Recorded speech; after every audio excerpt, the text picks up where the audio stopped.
Okay, hi guys, welcome back to Two Moms in a Pod. I'm Ari, and today I have a special guest, my cousin Cristy. I'm Cristy. I'm her cousin, like she said. Her favorite cousin. I don't care who hears this. I mean, you kind of have to be my favorite at this point, because I don't see any of my other cousins. I'm just around more often. We're closest to each other because everybody else is kind of far. Yeah. Kind of. Kind of. Well, I mean, no, yeah, still, they're kind of far. A little. And then our only male cousin. Adam is just Adam. Yeah, he's out there. I was like, can I say names? You can. I was like, I don't think he listens to this, right? I don't think so either. Okay. But yeah, so I haven't had Kim on the podcast for a while now, and I'm gonna insert a quick little video she sent us explaining why she hasn't been here, and it's a little bit of sad news because from now on she won't be on the podcast, and I'll see what happens after that. Hi guys, it's Kim. This is obviously a different setup.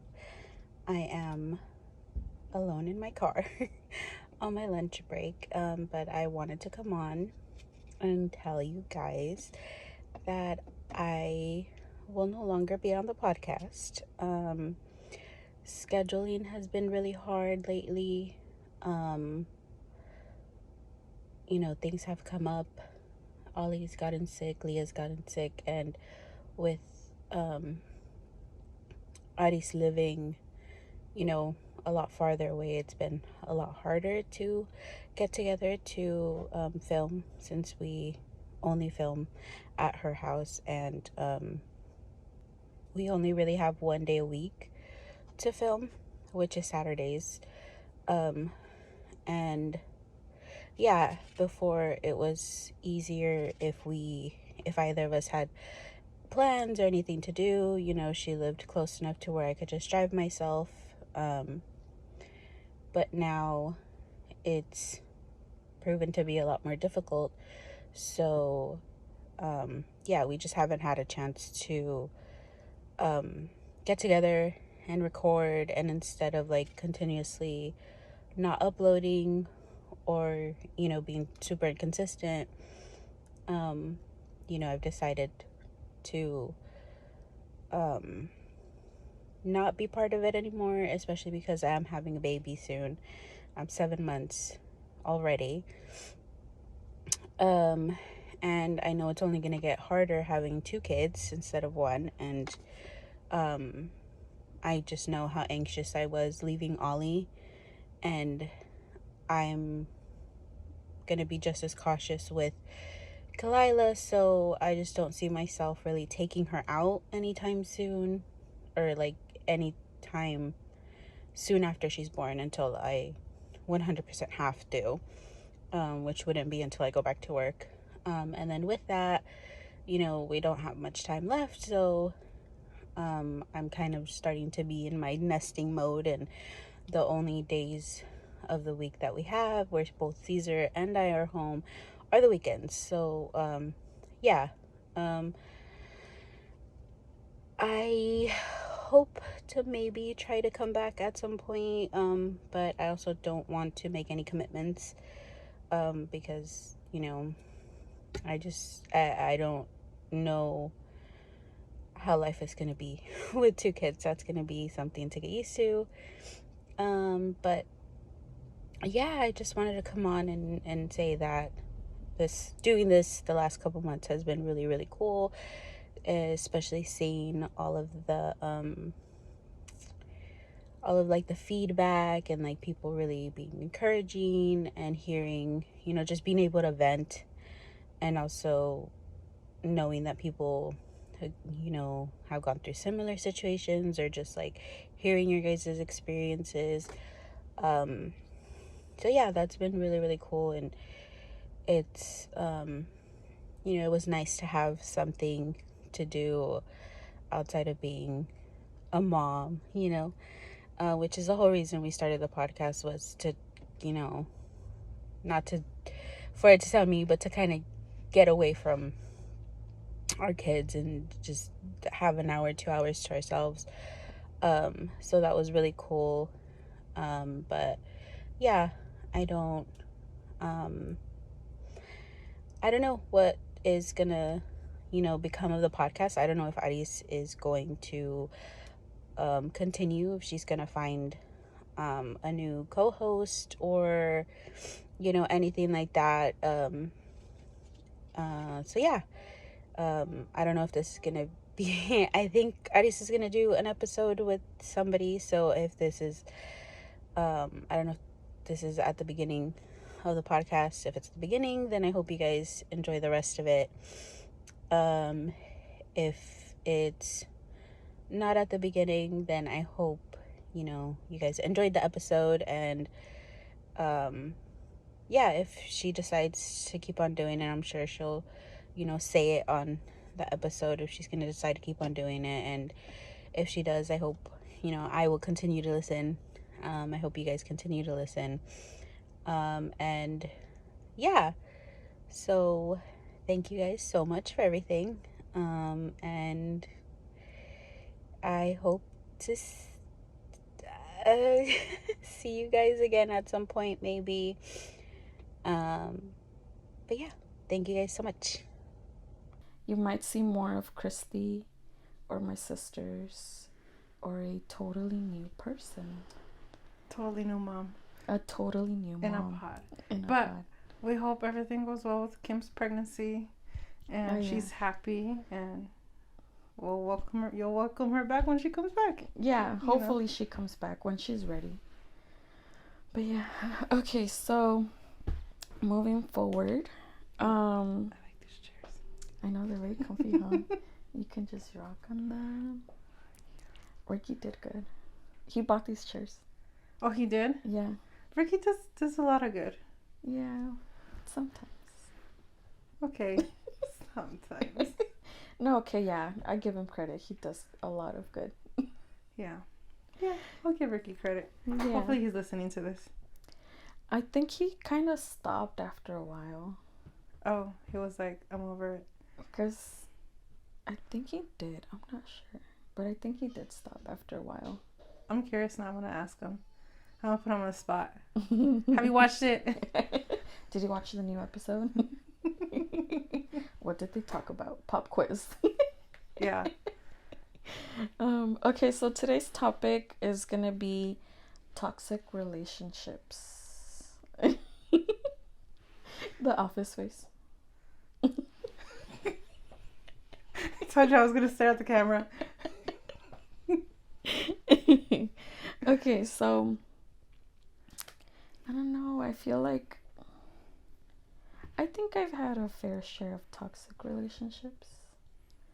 Have you? I mean, I can't even lie. I know my niece listens to this and she's going to be like, lies. All of mine were carnivals, guys. All of them were red flags. So I'm kind of a pro at toxic Spotting. relationships. No. Maybe I can spot them and then I'm just too nice. Maybe I want to look the other way. You just don't want to acknowledge the red flag. Yeah. Yeah, I mean, there have been some where I've dated and I'm like, oh, yeah, I'm blocking you.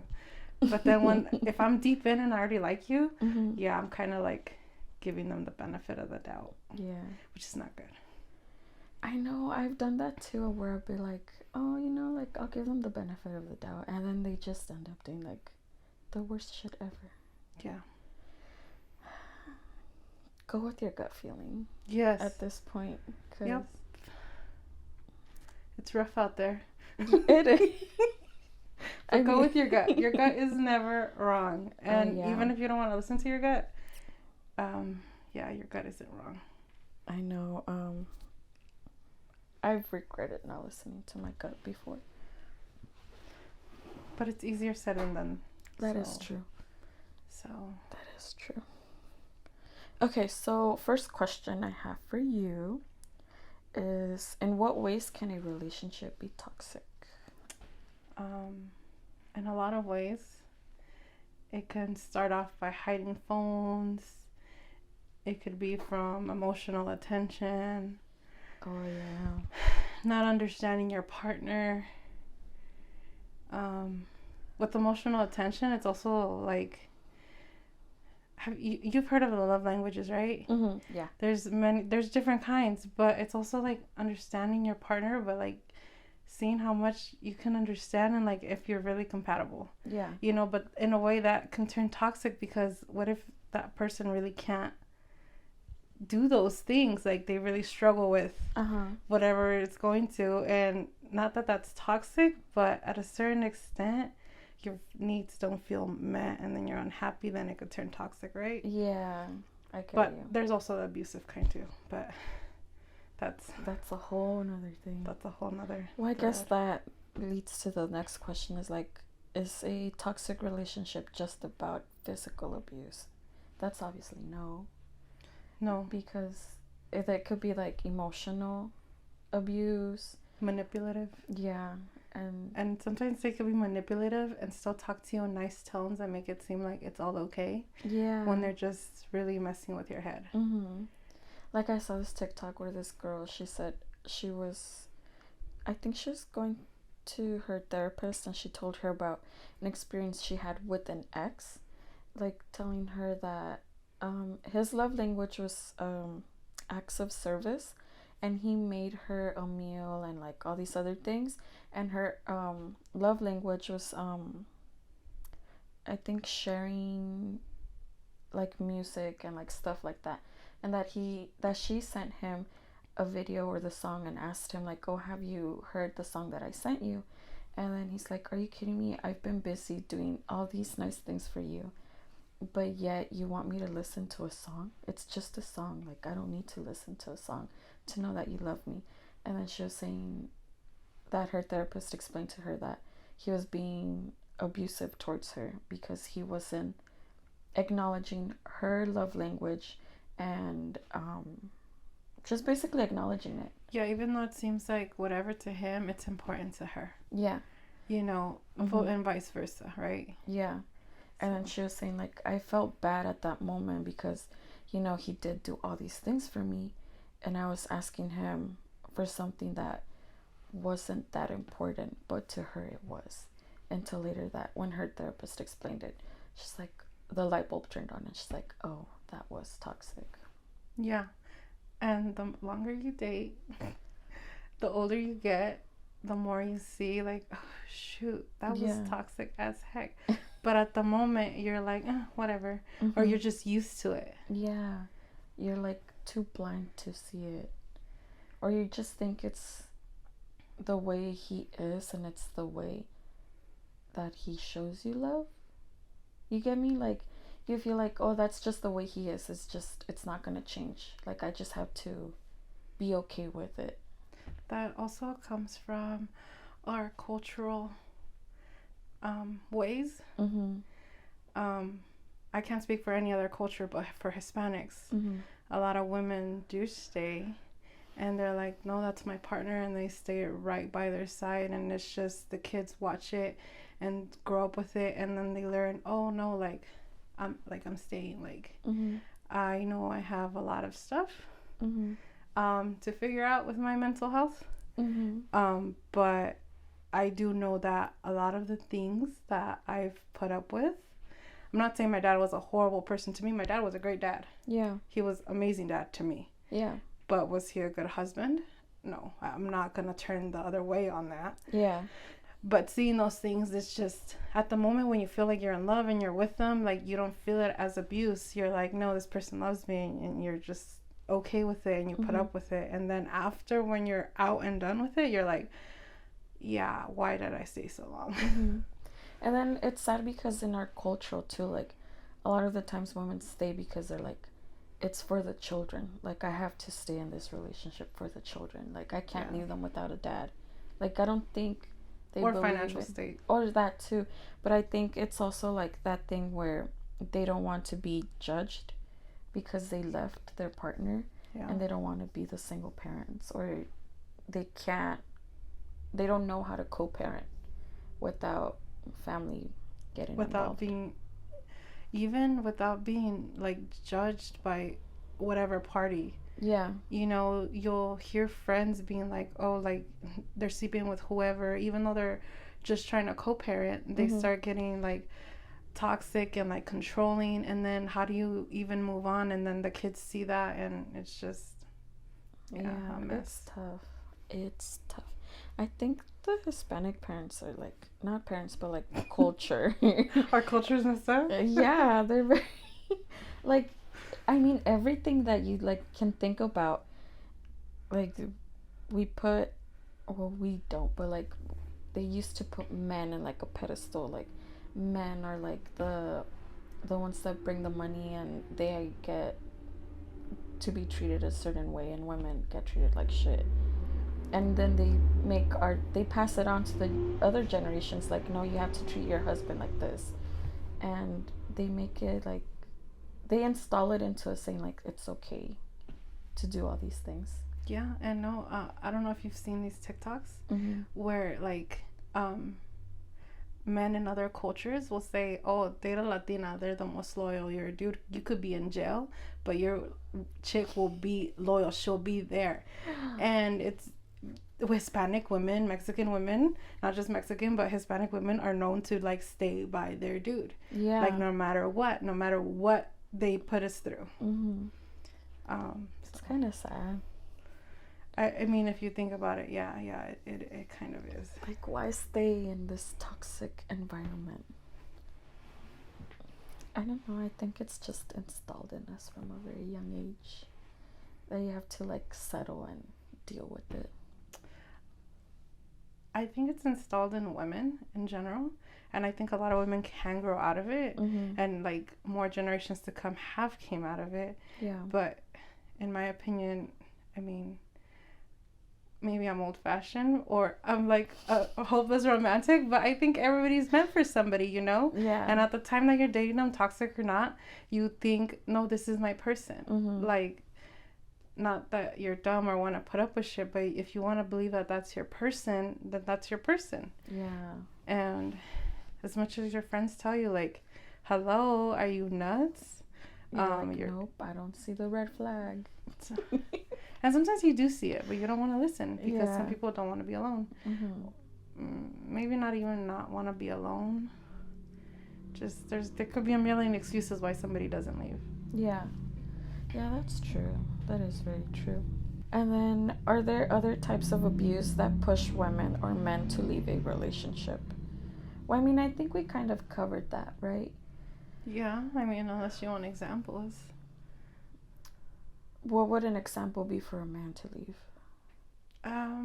I've known not a lot of men, but I've known some men that have been in abusive relationships also. Like physical? Yeah.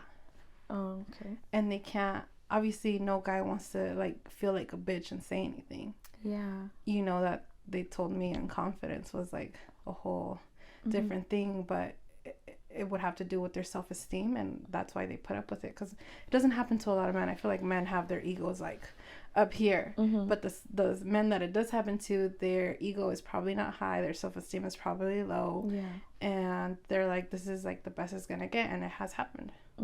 It's just not. Yeah, and I've heard about a lot. Yeah, I've heard that it's not common, but it does still happen, and men are like ashamed to come out out forward about it, because they're like, why am I letting a woman hit me? You know, like, I'm the man.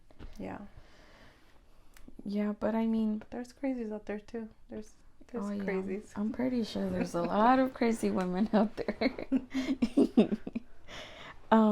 Like this, I don't really follow like the hip hop stuff, but have you seen, what's his name? Is it Babyface or that one rapper? Like, I've heard of him, and that sounds like familiar.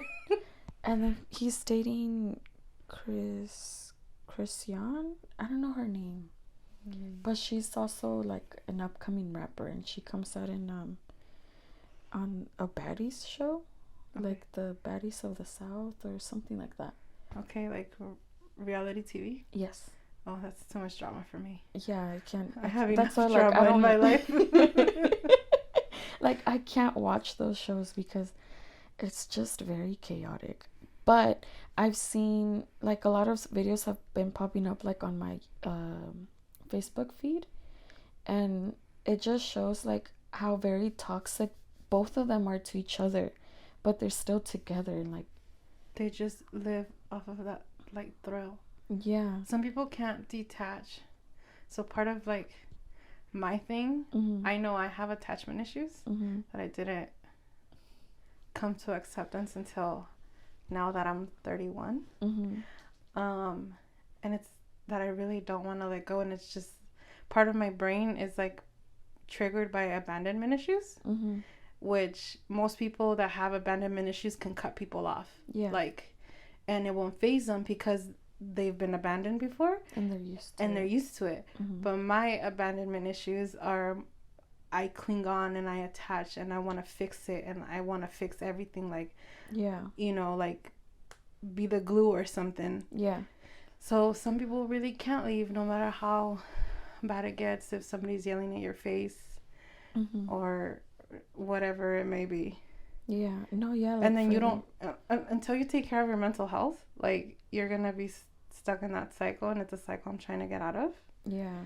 But that, I mean, I'm not dumb, but my mental health is not helping my it case. won't let you.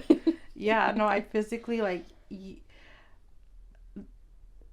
I've blocked exes before, but it took so long to block Mm-hmm. them, and that's because I was done and I was done. Mm-hmm. And even if I did feel done, there were times where I still didn't block them. Yeah.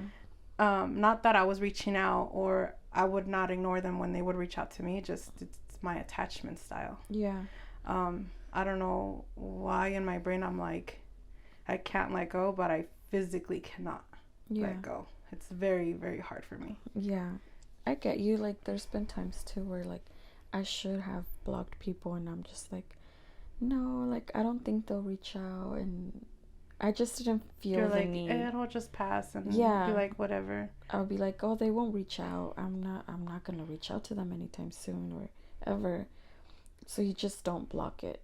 But then eventually they come back, and you're like, fuck, I'm Yeah. back in this cycle. Yeah, I've ended up blocking them all, but but that's Eventually. me. That's me working on like my Mm-hmm. mental health and closing those doors that I need to close. Like, I mean, I blocked one like not so like a few months ago, and it was just that I no longer wanted that door open, but it took a long time. We've been broken up for a year, so. I mean, but I think that's a normal amount because there was like a very long-term relationship that you were in. Yeah. So I mean, I understand why keeping it open for that long, because you know you're still healing and but you're not ready to let go. My part of my brain didn't understand why I couldn't block them, because I knew I would never get back with them. Mm-hmm. Like friendship or whatever, like I knew that was not something I would ever go back to. So I'm like, well, why was it so hard for me? Well, I think because you're just still in the whole process of like healing and letting go. We'll go with that. Not that I'm crazy. Thank you, Aris. I mean, that's the only way that I can think of is like why someone would. Yeah, no, I was definitely someone. still grieving. Grieving that it was really done. And meeting other people and stuff like that. Yeah. So. Yeah. It's hard. It's hard to be dating in this generation now. It's trash. It is trash. It is garbage. I mean, I got lucky with Ricky because before him, I was... Yeah, no, right now, I don't even, like, I recently stopped dating the guy I was dating. Mm-hmm. And I don't want to think about going on dating apps anymore. I don't. And it's not that I wanted to settle for that person. Yeah. But it's just a whole bunch of crazies. It is. Yeah. I think maybe stop using dating apps and meet someone in real life. Honestly, that's what Adrian was telling me. Mm-hmm. Adrian is like my brother-in-law. Yeah. But he was like, Cristy, you just need to not be on the dating apps. You need to like date a director or something. Because for some reason, like my job ends up being like a thing. I don't even want I to get into know. that, but That's a whole nother topic. yeah. Men and their insecurities. Yep. Okay, would we or should people stay in a toxic relationship for their children? Hell no. Nope. No, I don't have kids, but from experience, I mean, I've obviously dated men that were baby daddies. I've dated people with kids.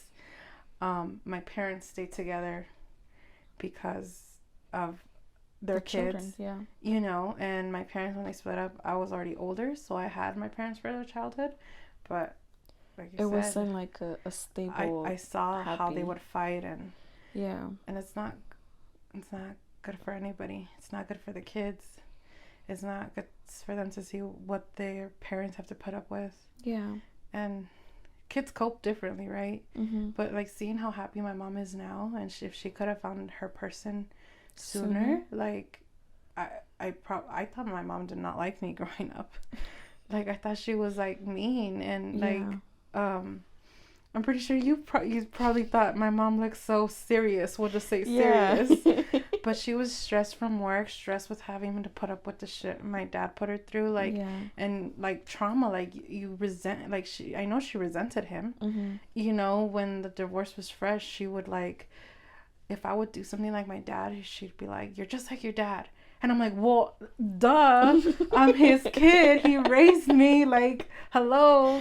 And, like, I know she didn't mean to lash out like that. Yeah. Now, my mom's a very sensitive, emotional person. Yeah. But it's something I didn't know until I was in my 20s. Like, being an adult and having to pay the bills and, like, dealing with a shitty partner. Like, yeah. And I will say again, I love my dad. Just not for my mom. Not for my mom. My dad probably didn't even love my mom, you know? Like, he probably, I don't know, he probably treats this person better. I don't know. But if you're doing it for your kids, that's for the wrong reason. Yeah, because you may think that they don't see it or they don't acknowledge it, but they do. They notice everything. Yeah. Every single little thing. Yeah. The last serious relationship I had, he had a son, and him and his baby mom were always fighting. Like, I know he kept a lot of things from her because anything would cause a fight, anything would cause into like a oh, well then I'm gonna go to court. And I'm like, you guys should have gone to court a long time ago, bro. Like, stop playing chicken. Like, just get the paperwork done. Yeah.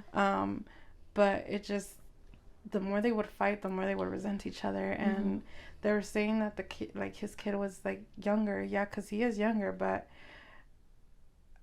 I mean, I would see it. He was more attached to his dad. I mean, I obviously didn't see the mom's side of it because I wasn't there. I was dating the dad. Yeah. But I don't know, like the way he would act and be, like, it seemed like when he would have his son for like a week, I would think that he would cry for his mom. Yeah. You know, and I feel like he was just fine as long as his dad was there. Yeah. And I don't know if she resented him so much. I'm not saying she treated him badly, but I don't know if sometimes I would hear the stories and I'd be like, is she resenting him so much that she's kind of in a way dealing with her postpartum still and like neglecting her baby in a way? I mean, I'm not saying she's a bad mom, but I've heard a few things where I'm like, oh, and it's just, it's not good for the parents' mental health, which passes on to the kids. The kids feel energy. Like, I don't even have kids, but it just, it's a whole. You've been around a lot of kids. Yeah. You're like, yeah, I'm gonna leave it at that. Yeah. Let's just we could pause there. No, yeah, like kids do really feel everything, because I remember when Leah was younger, like newborn, there would be times where she would be crying and I couldn't like control, like I couldn't soothe her to stop crying, and it would just stress me more out. And the more stressed I got, the more crying that she would do. And so after, when I talked to my doctor, she's like, yeah, they feel everything. So if you're stressing out, she's going to feel it, and she's going to feel even more uncomfortable. So you have to like calm yourself down, or take turns with your husband, so that way you get to be a little less stressed, and she's not dealing with someone that's so much stressed. Yeah, no, kids really feel it. Hearing stories about my parents and my mom telling me stuff. Mm-hmm. The first time she left my dad, Mm-hmm. I was maybe 4 years old. I don't remember so much, but I hear stories where my sister didn't want to eat for the whole week until dad came home. Wow. There was a mention that when I packed our bags, that I packed his toothbrush, because I was like, my dad's gonna come home for his toothbrush. Oh. And it's stuff that, I mean, I was 4. I Yeah. was barely talking. Yeah. But I'm pretty sure my sister remembers it. She doesn't talk about it. Mm-hmm. But I mean, my mom said that she was not eating. I think my dad found my mom like 2 weeks later, and yes, I said found. And they ended up getting back together for another 20 years, 19 years maybe. But that stress, I know my mom was stressed about leaving her husband, finding her own place, having to support 3 girls, and like maybe that's why she took him back, because it was all too much. And but that stress, like my sister not eating and me like looking for my dad everywhere, like we felt it. Yeah. You know. And it's probably part of the trauma that I have now. Saying it out loud. You're like, dang, now that I think about it, another trauma added to the list. The other day my boss asked me if I have what's it called, imposter syndrome. What is that? That's what I said. I said, what is that? She said, it's when you can't take a compliment with your work ethic. Like, you know, people praise you and tell you you're doing a good job, but you feel like it's not enough because you're used to working so much that you feel like you could do more. So she'll message me and say, oh, great job, Christina.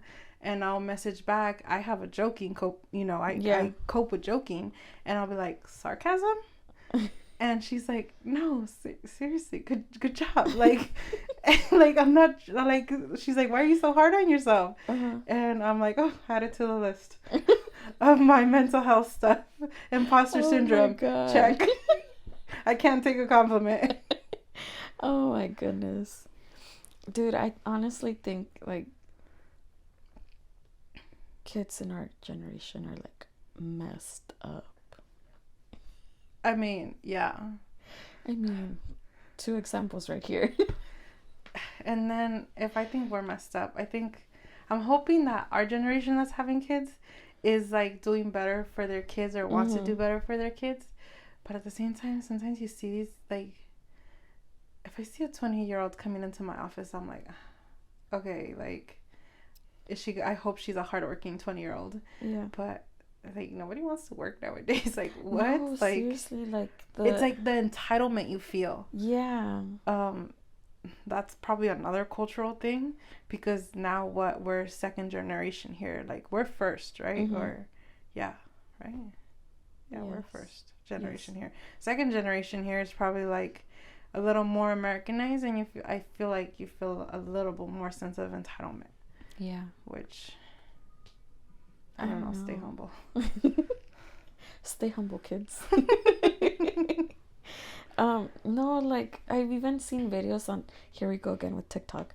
The news. Yeah, the news. I was reading the paper. TikTok. Yeah, like, they say that, like, what are they called? Gen Z? Yes, the one below us is Gen Z. Yeah, like, they're saying that they're like more, I'm not saying it's true, but they say they're more lazy. Like, they're more vocal, and if they don't feel like going to work because they're feeling stressed out, they won't go to work. Unlike us, we're like, no, we have to go to work. So recently, since I've been trying to pay attention to my mental health, it is the younger generation, my younger friends that tell me, Christina, if you have too much anxiety, you need to call off. And I'm like, what? Like, who's gonna do my work? Like, what do you mean? Like, I'm not sick, I can go to work. Yeah. But it's not until like my 3rd mental breakdown that I'm like, maybe they're right. Like, but my job that I have currently right now, they actually are like, if you need the day, take it. Like, Mm-hmm. we're gonna sell water at the end of the day. Like, my newer boss was like, take the day. Mm-hmm. Like, we'll be fine. And at my last job, I felt like if I took a day off, the day I would go back, I would pay for it. You know, because I was so overworked, so understaffed. Mm-hmm. But that's a good and a bad thing about the newer generation. Mm-hmm. You know, when I have to deal with them. Yeah. But it's also like taking care of your mental health, like, should be a priority. It should. And if you do it younger, great. Like, if I analyzed my psyche when I was in my 20s, like, I might be married instead of, like, I don't know, doing what I'm doing. Doing now. Doing what I'm doing. Like, now I'm like, oh shit, I need to fix some stuff with me. Yeah. So I guess the message for this episode is get the help you need and don't stay. Yeah, it's don't stay in a toxic relationship. Easier said than done. Mm-hmm. People have attachment styles, people have abandonment issues, but if you start seeking help for yourself, you'll be less likely to put up with toxic relationships. Yes, you'll see the obvious red flags that you were, and you'll be like, I don't want to deal with this. It's not until you pay attention to your own mental health that you're like, this is not right, this is not how I want to be treated, and you'll put your foot down. Yeah. But until then, you'll put up with everything and anything. And not everybody's a pushover, which is great. Yeah. But the people that are, it's hard. Like, people pleasers, like. Guilty. And people pleasing is also what a mental health thing. Everything is wrong. Like, I just pointed out 3 things on your podcast, Aris. Like, yeah. No, yeah, like, I think I need to go back to therapy though. We should go to therapy together. You know, a lot of the times, even pressing the button, like, because everything's on an app now, right? Yeah. Like, I just have to book it. And even the build up to that and being scared of what they're going to say. Because I know I need it and I've analyzed what I think I need help with. Mm-hmm. But I also think I've analyzed what the answers will be and I don't want to hear it yet. But I think I'm a step closer. Mm-hmm. No, yeah, it is a step closer from, like, not wanting to do it at all. Yeah.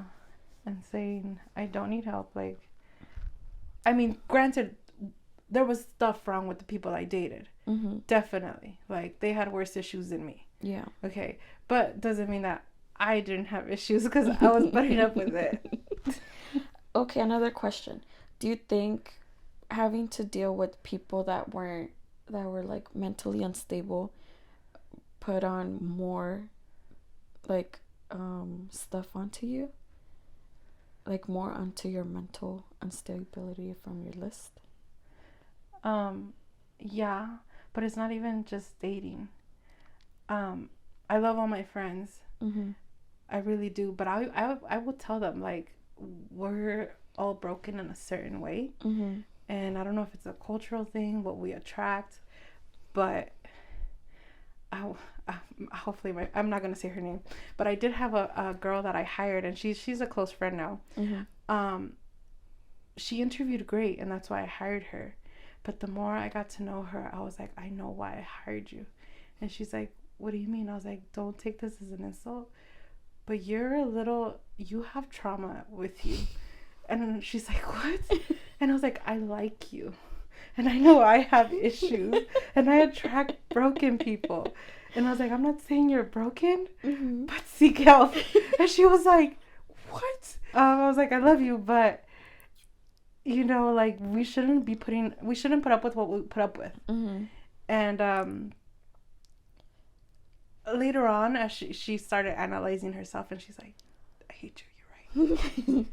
So even friends and yeah, friends, people I date, like, it adds on because you start caring about these people. Mm-hmm. And nothing wrong with having friends with issues. Everybody's fighting their own battles. It's just how much you invest and when you can step back and say, I need to take a breath. Yeah. And not take it on, because some people will care so much where it just starts feeling like a weight on your shoulders. Mm-hmm. So yeah, I can remember one specific friend of yours that you probably don't talk to anymore. That was very toxic, and I'm glad you don't talk to her anymore. I was like, I think I know. Yeah, I'm just glad you don't have her around anymore. You don't have her around anymore, right? Just making sure. No. No, I know she was very toxic. Like, I think, and then I didn't think it was fair how this specific person like would add on her drama onto you, and like involve you in her drama. Yeah. And like she made you like, how do I say it, like kind of making you responsible to help her out. Yeah. To get out of it, which wasn't really your job. Your job was to be a friend and be there for her, but not through everything and put up with everything that she went through. You get me? Yeah. Yeah. I get you. So, I mean, I guess it's part of my letting go issues. But I mean, it this is leading to like saying like toxic relationships can be like, you know, friendships, you know, intimate, like family, co-workers. It could be any type of relationship that, you know, just need to cut it out. Yeah. And I think it's harder, and it's harder to cut out family members that are toxic because, you know, you think they're family and you have to put up with it because they're family. But you shouldn't. I think we would be a lot happier if we would start off there. Yeah. Or you know, are already seeking to take care of their mental health. Yes, most importantly, taking care of their mental health. And then, you know, little by little cutting off those people that bring on this toxicity to your life. Yeah. It's funny because you saying that made me remember, made me think, I don't cut off friends. Mm-hmm. I mean, if I just think we grow apart. Mm-hmm. But even then, like, if I'm thinking about it, I kind of cycle out my friends. Like, once they're, like, too much. Yeah. And it's not even that they're too much. It's just, if I really think about it, you outgrow people. Mm-hmm. Because right now, I can say someone was my best friend. Mm-hmm. But maybe a few years ago, it was somebody else. Yeah. I mean, they're still around. Mm-hmm. It's just, you don't want to go to the club anymore. Yeah. Or you don't want to do specific things that they want to do. And it's just, at some point, it feels like dragging and, in a way, a little toxic. Yeah.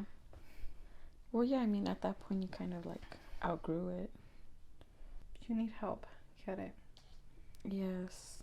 I mean, I only did it for a little bit for my postpartum depression. But I feel like it did help a lot because I would talk about other things with her, not just motherhood. And just venting out to a complete stranger felt nice because I didn't feel judged by her. I had a girl therapist. I didn't feel judged by her, and she was very understanding of like my situation, and I don't know, like I just felt heard and validated for like all those feelings I felt that were not important. You get me? So I do recommend it, and I think that's a reason why I do want to go back, because I feel like I only did it for a short amount of time and I didn't get help for like the other issues I have. Yeah, you needed something more long term. Yeah.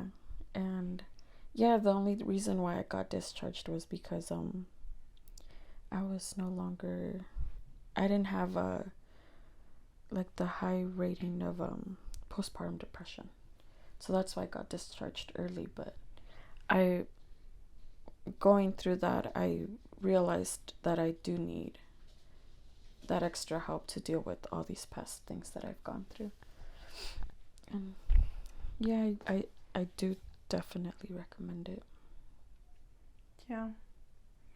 Just gotta be brave enough to make that appointment. Yeah, and don't be afraid to not do it, because I know it can be very intimidating and like nerve-wracking, because you're like, this is a complete stranger. Like you said, like I already know what they're gonna tell me, but you might be wrong. Like they might tell you like the complete opposite of what you thought they were gonna tell you. I'm not a doctor, but Maybe I'm thinking about what the solutions are. Yeah, and I don't know, like, I don't know. I just feel like you should push yourself a little bit harder To do it. Yeah. I probably will. I mean, There'll be an all in update. time, all in time. Like, you don't, there's, I guess there's no rush to do it, but in a way there should be a rush because, like, the longer you wait, the more issues you add on to yourself. You get me? Yeah. Yeah, right now I kind of don't even want to date because I feel like I need to solve myself first. Mm-hmm. Because after the last person I dated, like, what was it, 4 months? Mm-hmm. In those 4 months it felt fast, but I got, like, attached. Mm-hmm. And he texted me before I got here. Oh, the audacity. No, it's like, I feel like he's so nonchalant, like, you know, and I'm like, did you even like me, bro? Because, like, what? Yeah. And he's totally cool with being my friend, and I'm like, I get it. I could be your friend because you didn't do me dirty or anything like that, but those feelings need to go away. Yeah. And I'm like, see, I need to fix myself before I can. I don't think I'll find a regular person. Mm-hmm. I don't think I'll attract a regular person until I work on myself and know what I need to say no to and what my standards are. This person did show me what I want out of a relationship. That was one good thing that I got out of my... You know why I'm so attached? Because it was probably, like, my first non-toxic relationship. Like, he made me the red flag. Oh. And he was a walking green flag. I mean, yes, he had a few things, but also mental health stuff. Yeah. Not to be spoken of. But, you know, being scared to date right now because I don't want to be attached to somebody again. It's a red flag for you. Work in progress. Work in progress. Kidding. No, yeah. I know, and it's a good thing that you're taking a break from dating because sometimes you do need that break to, like, collect yourself back together and, you know, really think, like, what is it that I really do want in a future relationship and, like, what you're willing to put up with. Yeah. That's what I did. I know it was, like, high school, but, like, after I dated that one person for, like, a year or so, after that person, like, I didn't date for, like, I want to say a year or two. Like, I would talk to guys, but, like, it wasn't, like, anything serious. But I still took that time to, like, figure myself out and figure out, like, what I really wanted in a future relationship if I ever got into a relationship. Yeah. And I haven't written out my checklist, but this person did show me that there's a nice guys out there that'll be helpful and not be a useless jerk. Yeah. So that was nice. Mm-hmm. But yeah, me thinking about what I really want. And yeah, I should prioritize it before I go on. Also, just with the whole biological clock ticking is what's the scary part. Yeah. But that's a different topic. A whole different Don't rush into anything toxic because of your biological clock, ladies.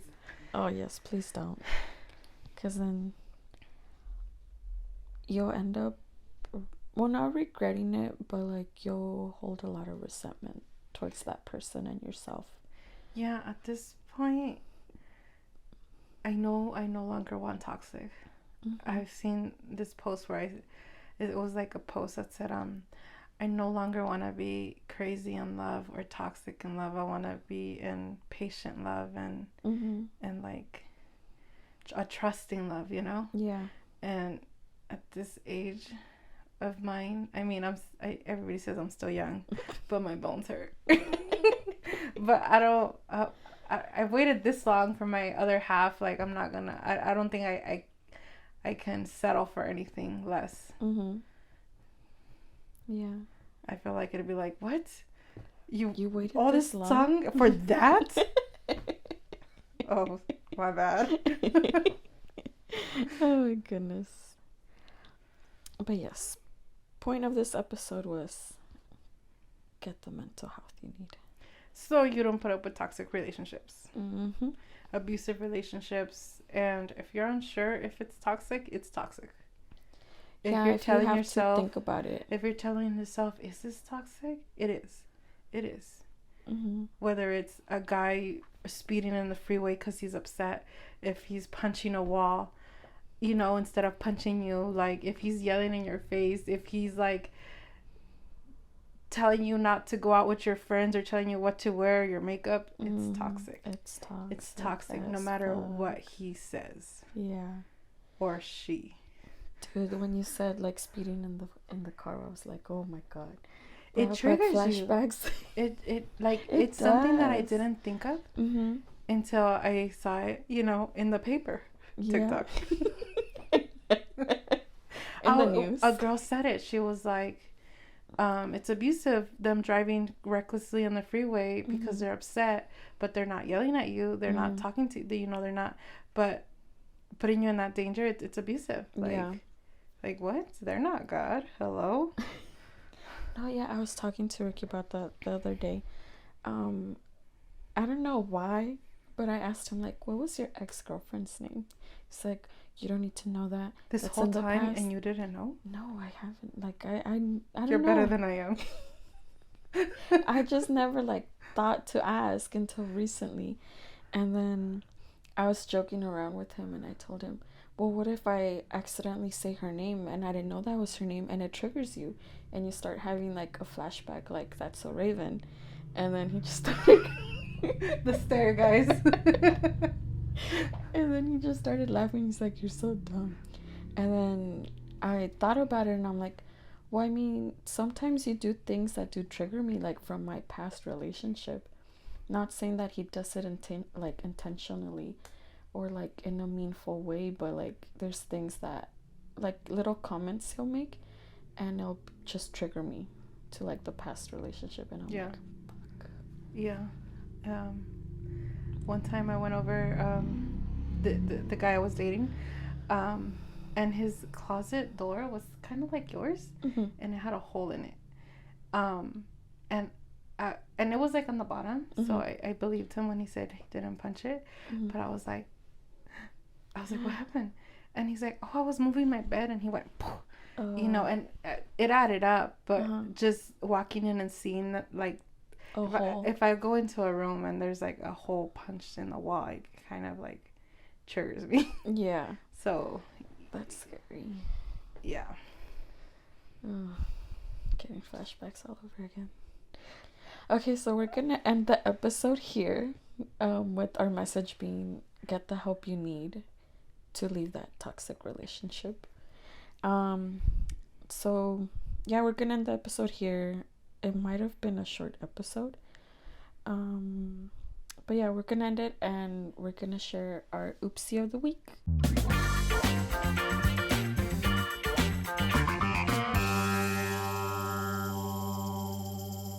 My oopsie of the week happened today, actually.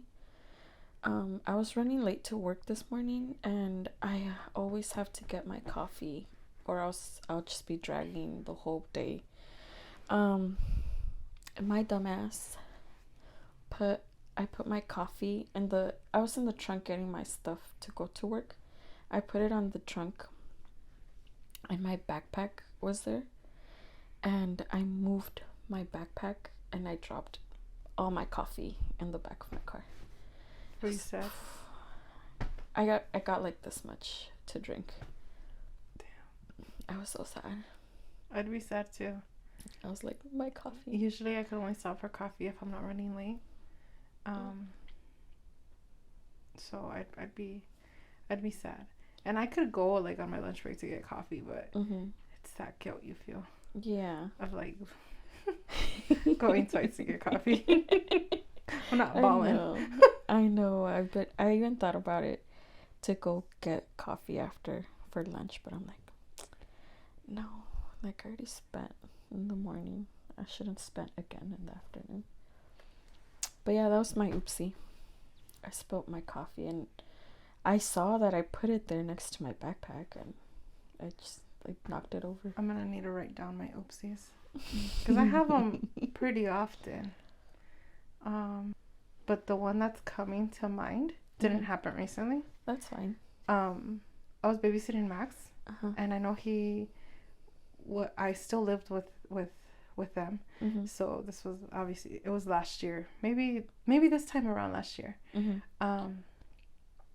Because Max was already walking, and I was babysitting him for a few hours until Adrian got home and Steph was at work.